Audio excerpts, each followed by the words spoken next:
If you're the primary teacher and you're teaching every single weekend, not only do your listeners get fatigue, sorry, they might get tired of you, but also you might get tired. Maybe you're a new parent and your baby was up all night and you've just got to make it through church. What if you just got back from summer camp and you are dead tired? Well, church is still happening. What if you just got over being sick and you're good enough to be there, but you've had no time to prep because you've been puking all week? I don't know. There could be a lot of reasons. What do we do last minute? A, when we can't teach. B, when we're too tired to teach.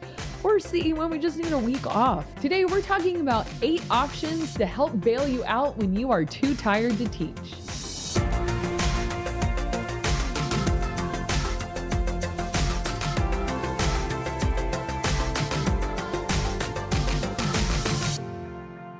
Welcome to the Ministry Coach Podcast, where every week we bring you actionable and practical tips that you can implement into your youth ministry. My name is Jeff Lascola, and this is Kristen Lascola.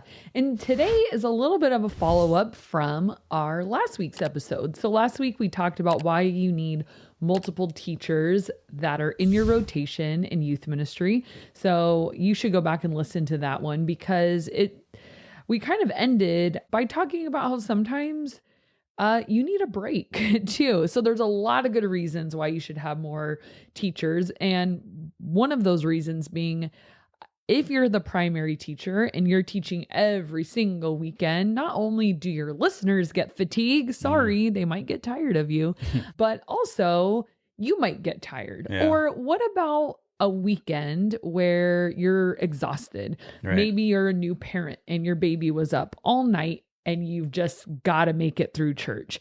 What if you just got back from summer camp and you are dead tired? Well, church is still happening. What if you just got over being sick and you're good enough to be there, but you've had no time to prep because you've been puking all week? I don't know. There could be a lot of reasons why. What if your dog, we forget to put you in your little room and then you walk upstairs at 2:37 in the morning and make your way into our room? Did this really happen? Was there a wiener dog in our room? Hypothetically at 2:30 speaking. a.m. with her 2:37 a.m. nails on the hardwood floor? Click, click, click, click, click. Yeah. So today we're talking about not necessarily rotating more people, but what if you don't have the people? And what if it's like, I don't have anyone to guest teach? This was in a pinch. What do we do last minute? A, when we can't teach. B, when we're too tired to teach. Or C, when we just need a week off and we want to do something Feeling different. like you're on that hamster wheel of just kind of doing the same thing and there's no breaks, no let up. Yeah, I could see that. Yeah, because sometimes you're just like, I just like, for a personal reason or a professional reason or a family reason, you just can't pull off a message. Yeah. Now, this is use in case of emergency. This isn't something you can do every week, but today I'm going to give you 8 tips for when you just can't teach, when you're just, when you have a good reason. Yeah. So don't abuse these reasons or we'll come after you. We're not going to give them to you. Can't have them. We are, because we trust you to use them responsibly. Okay. Put your hand up, right hand up, left hand over your heart. No, that's not how it goes. I promise it's not because I'm lazy. I promise. I don't know. Maybe you can be lazy one week. I think God lets us kind of Sabbath it up, even in our job. Take a nap, eat some cake. I don't know. Comment below. Tell me what you think. Okay, so my first one is called Alpha Youth Series. I love it. They have a whole website called Alpha Youth, and also they are on YouTube. I usually just play them straight off of YouTube like a pro. So all of these, like, except for one, which I'll kind of mention, and it's up to you, all of these are free. So it's amazing. Alpha Youth, I get it off of YouTube, and here's why I love it. Number one, great production quality. It's like these 2 guys are the hosts. They're young guys. I don't know how old they are now, because this is, obviously came out a little bit ago. I'm not sure what year, not that long ago. And they're like in their 20s, probably, these 2 guys that are best friends, and they talk through spiritual concepts like prayer or Jesus or faith, different things like that. Like, why do we read the Bible? Kind of like Christian living type of things. And then they bring in a bunch of cool elements, like they interview people on the street, like that may or may not be Christians. Yeah. They do testimonies from people young and old. They use animations and illustrations. They change up the scenery, like they're out in the forest and then they're driving in a car. It really keeps my attention and it really keeps the students' attention. I love it. So the other reason I love Alpha Youth series is because they have built-in discussion. So you're not off the hook completely, but it takes your lesson, it takes the bulk of the weight off of you. And so they'll do like a segment and then there'll be a question and then you pause the video and then you discuss a little bit with your students and then you restart it. So it's like a good break in the lesson where it's like, okay, we watched, we talked, now we watch again. And my students love it. They look forward to it. I used to do it in between series to kind of give us a off week or a bye week where we're just like, cleanse the palate for a new series coming up. And a couple times I didn't do it. And I had a few students ask like, when are we going to watch those videos again? So it's great. Again, it's free, great in a pinch, great for anything, but I use them sparingly because there's only like 12 or 15 of them. And I don't want to I have students for 3 years. So I can't just use them all the time because then we would have seen them all. And then I'd be like, shoot, I have no alphas left because I've done them all too recently. So use them sparingly because I don't think they produce new content as far as I know. If you know differently than me, if there's a whole treasure trove of new Alpha Youth series, let me know because I'm their number one fan. All right, number 2, these ones are a little deeper, but they're shorter. Alpha Youth ends up being about the length of a sermon. So it's about 17 minutes. And then with 17, like of I all know. numbers. I know, but and then with the discussion, it'll take you to about 25, 30 minutes. Okay. So it's perfect. I just, from watching the YouTube player, I remember 17 minutes. Some are 16, some are 18. 17 is the average. So Bible Project videos. Bible Project videos are elevated a little elevated a lot in terms of their depth. So Alpha is deep enough. It's not like shallow, like, oh, that was just fluff. But Bible Project, I think is the target audience. I think is for adults, not students. So now we've kind of like elevated a little bit, but the good news is they're short, but they give you a lot really quick. So a 5-minute video, it's like drinking from a fire hose. It's a ton. But what I like to do with the Bible Project videos is the good news is, yes, they are deep, but they're all illustrated. So students are hearing and seeing things simultaneously, which definitely helps the learning process. I know for me, I really wish I had these when I was younger because biblical concepts just make sense. So you could pick a theme if you want to do like a series, but if you're just doing a standalone video, you could pick a book of the Bible or a biblical concept. Like they have cool ones on like angels and demons and what does that all mean? One of my favorite ones is on the Elohim, like spiritual beings and where did they come from and what is their purpose?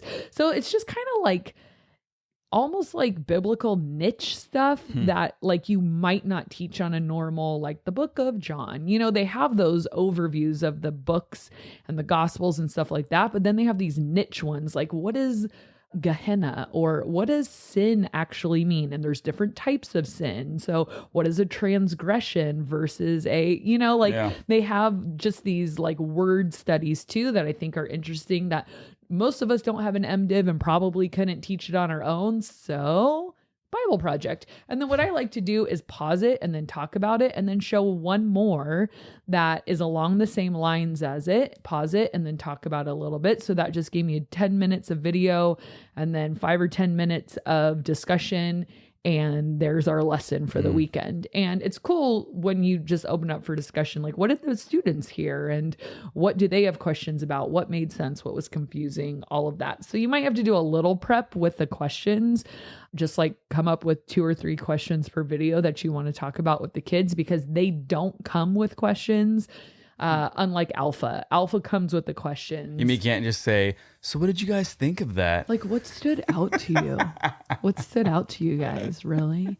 I mean, that's actually not a terrible question. Sometimes I just let it go and see what do they want to talk about, and stuff comes up. But yeah, that's the classic. That's the classic. Like, I wasn't really paying attention. So what did you guys think? I was on Instagram during that video, checking the DMs. Just kidding. Okay, number 3 is, we've talked a lot about Life Church, lifechurch.tv, under church resources. Some of their series do have video supplemental teaching. Now, here's the thing about the Switch videos is a lot of them are sermons. So it would be pretty much just like play, and it's like a full-length sermon. That's just a guy on stage doing a monologue type of delivery, as if he were, which he I think is, I don't know, they never pan on the audience, so it could be fake, but just on stage teaching. That's not Switch video. Oh, sorry, Switch is the name of Life Church's youth group. Oh, okay, gotcha. Switch. So I don't love using those, but here's what I do love using from Life Church, Switch specifically, is they have a series on YouTube, and it's called Closer, Closer, Closer, hard word, I better spell it, on spiritual disciplines. So we can put the link to that in our description. Hey. And I always want to say bio because I'm always thinking description. We'll put the link to that. But basically, I just searched Closer Spiritual Disciplines Switch. And I think it's about 6 or 7 videos, and they're short, and it's like a different young person that's talking about the spiritual discipline of serving, of solitude, of giving, of fasting, all these spiritual disciplines. I used it once when I taught a Bible class at a private Christian school, and it made for some really great class discussion. And so I think you could probably do a few of those and then just talk about them, write questions like before. But again, it'll take the bulk of the teaching off of you and the pressure off of you. It's a lot easier to like, oh, cool, we have like a big jumping off point. Now let's just talk about what we all watched, rather than you having to build content from the ground up. So they're actually really well done.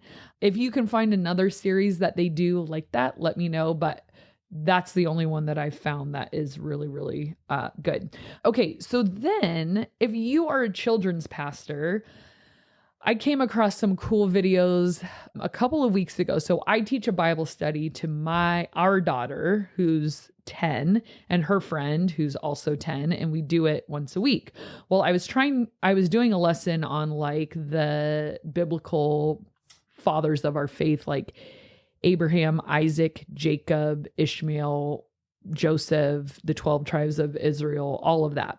Well, I'm like, man, I wish there was a visual to explain this. And normally I just draw a picture like on a paper plate or something. Yikes is right. And so I was just like searching around YouTube, and I came across Saddleback Kids, and they had great videos on the 12 tribes of Israel, on Joseph, on Abraham, on Isaac and Ishmael. I'm like, oh my gosh, these are amazing. And obviously they're meant for a younger audience. They're cartoony illustrations. So these are definitely for elementary age kids. Okay. But if I were teaching that to my junior hires, I might use it and just be like, hey guys, it's meant for younger kids, but just pay attention because it tells the story really well, and you can get a visual. They were quick. They were like 4-minute videos, and I thought they were just a great, like if you're in children's ministry, I'd say go for it. If you're in student ministry, use Saddleback Kids if it makes sense, supplemental to what you're already teaching, of just like, hey, a quick little cute cartoon before we jump in. Visual, and just tell them like, guys, I know it's not like, it'll feel like you're watching a show for your little brother, but oh my gosh, the content makes sense. So, and then we'll talk about it, and then bring it up to their age level when you talk about it. But they were really good. They were these cool animations that just said it very well, very concisely, and then entertaining. And they were even a little funny, like they'd add in some humor. And I'm like, these are awesome. Why have I not? Maybe you guys are like, duh, Saddleback Kids. We use it all the time. I don't know. I just found it. No Coco Melon, but whatever. Yeah, thank God. All right. Number 5, I think if you have an off week of teaching, why not show a super cool episode? You probably can't show the whole thing because they're about an hour long, but of The Chosen. Oh my gosh. You guys, if you've been listening, you know I am a fan. And the reason is because it puts skin on the gospel. That sounds gross, but it like... it like takes a very black and white story and puts human faces and yeah, okay, we don't know what they look like or what they said or whatever, but the point is it puts human faces, human emotion, human interaction to these stories. And I have never seen the gospel this way before.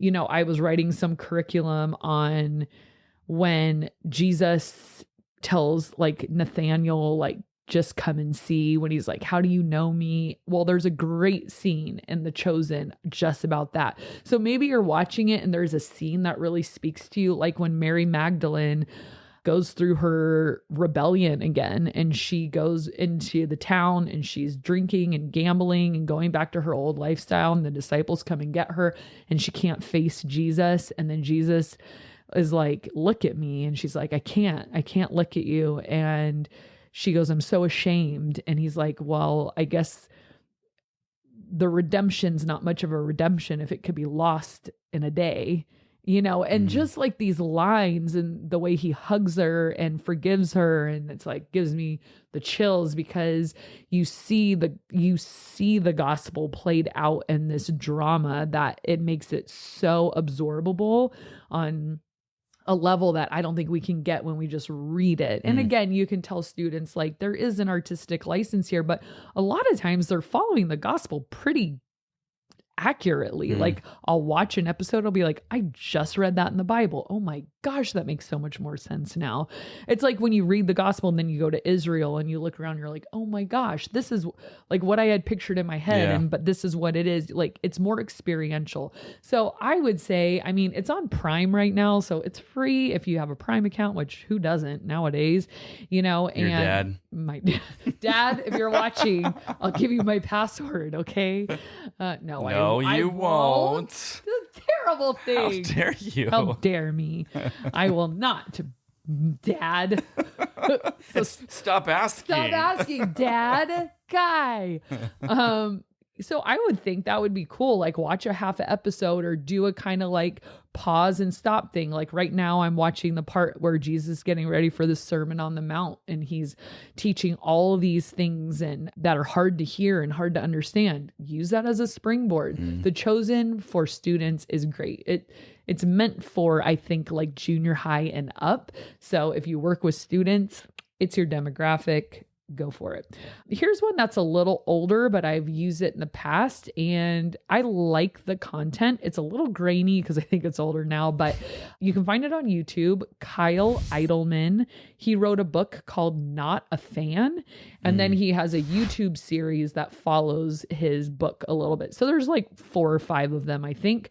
Not a Fan. And he talks about the difference between being a fan of Jesus and a follower of Jesus. And it's one thing to just be like, Jesus is my homeboy. Remember when that was like popular? Jesus is cool, but yet you do whatever you want. Right. And it's like, you just give a nod to, he exists. He's awesome. Anyways, back to what I want to do. So I think he does a really good job. And I think that topic is super pertinent to students and makes a lot of just those gut punch moments for them. So again, you can pause and discuss with those. This is actually number 7 now. Another one I like to use in a pinch when I am just too tired to teach is I Am Second videos. So these are testimonies by regular people and by famous people, kind of like the whole idea, I am second, kind of that he is greater than I concept.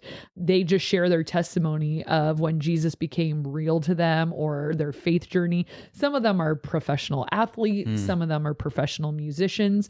And for me, I always think that's cool to expose students to celebrities who follow Jesus, because I want them to know, like, this isn't like just your mom and dad's religion. Like, there's like people that you would look up to, because you know, students start detaching from their parents a little bit. So I think they need to see, no, like, other cool adults love Jesus. And like, that might sound so shallow, but to a 13-year-old who looks up to Mr. Beast, it's like, no, there's cool people that are like good at what they do. They're not just like some like goat herder. Like they are someone that you would be impressed with.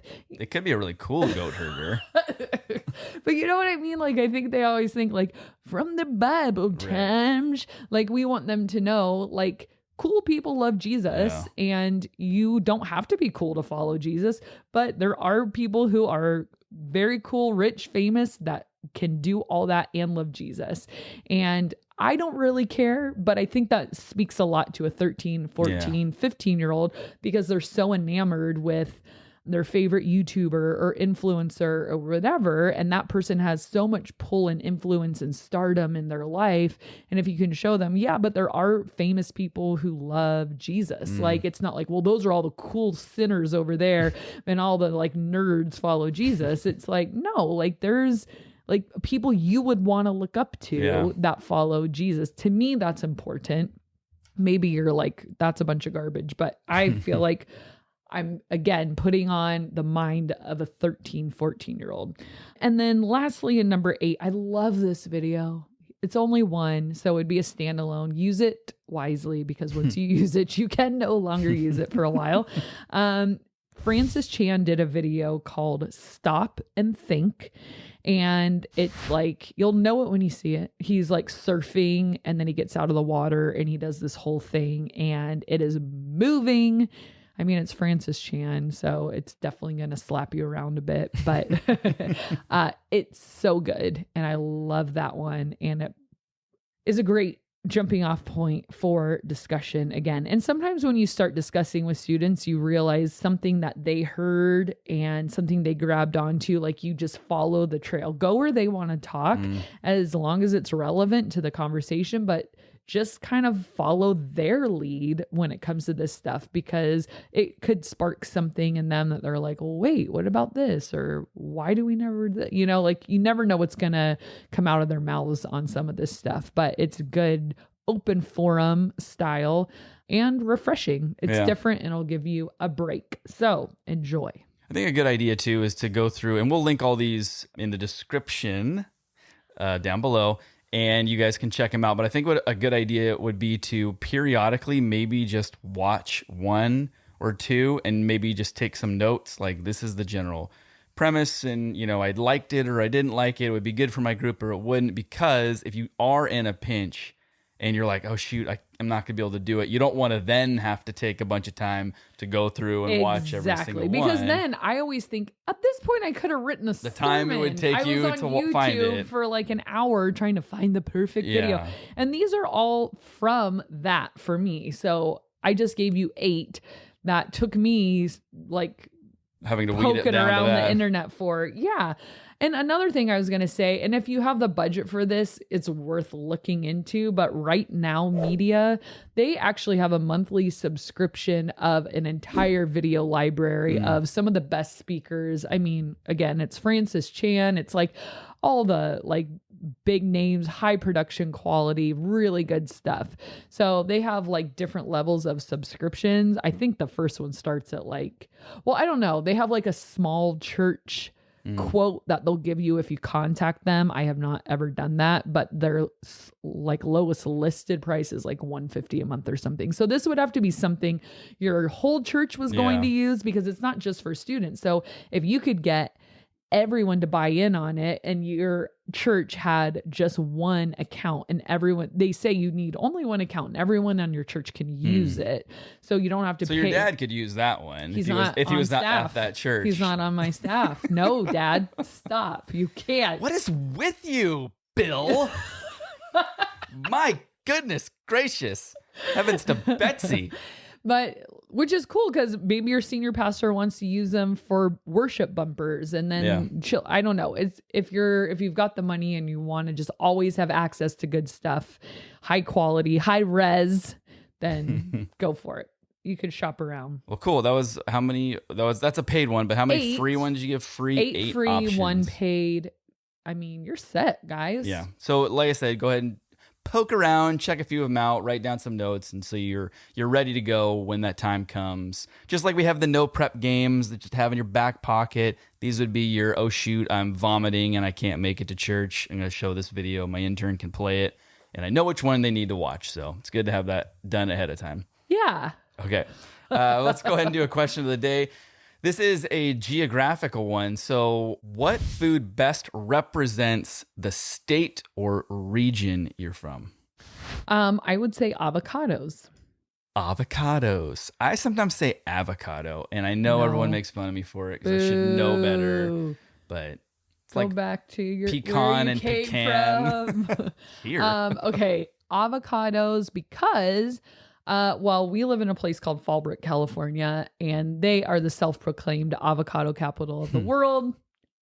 Who's going to argue with them? I don't know. Who'd want to argue with them? We have a thing called the Avocado Festival once a year where you cannot find avocados. They sell everything but. Yeah, you can find lots of tchotchkes. Yeah, so I think avocado because we live in Fallbrook, and so there's avocado signs, and every street is called avocado highway, this, that. But I feel like everything that I ever see on a menu that is California like California omelet, California burger, California, it's California because they've added avocado to it. Avocado and bacon usually, but avocado. Also, we're close to Mexico, so we have a lot of guacamole. Yeah. Maybe that's part of it. I don't know. But I just feel like we have avocado, guacamole. It's like available everywhere to put on everything at all times. No, except in Fallbrook, when you're like, can I have Except for the avocado? Oh, we're out. You're like, wait, where are we at? This is the avocado capital of the world. You shouldn't be You out. said avocado. I did it again? I just don't think I know It's how a to new say ick. You unlocked a new ick. You say avocado. I say Icky. avocado. I don't care. What area are you from? Put it down in the comment section below, and what food best represents that area. You never I was, answered. I was gonna say, if you give me a second, I was gonna say California burrito, even though I don't like them. I love them. Is there an, which is the way you say the word? Avocado. Avocado. Is there avocado in California burritos? Of course. Are there? Guacamole. Oh, yeah, there you go. So yeah, put down in the comment section what food best represents the region you're from. Community comment of the day, we actually are going to give a shout out to RJ Orison, who is our newest Patreon supporter at the Hall of Fame level. Thank you so much, RJ. Appreciate that. That's spicy. That's spicy. Much like a California burrito. Thanks for being spicy, RJ. We truly, truly appreciate you. We thank you for the support. If you guys wanted to contribute monetarily to this podcast, we would be more than willing to accept that, and we would appreciate it. Just go to patreon.com/ministrycoach. We'll take your money. And I'll put it in the comment section below if you want to go ahead and do that. So thank you guys so much for watching and listening, and we will see you next time. Have you ever had a week where you are just too tired to teach? Well, today I'm going to give you 8 things to do when that happens to you.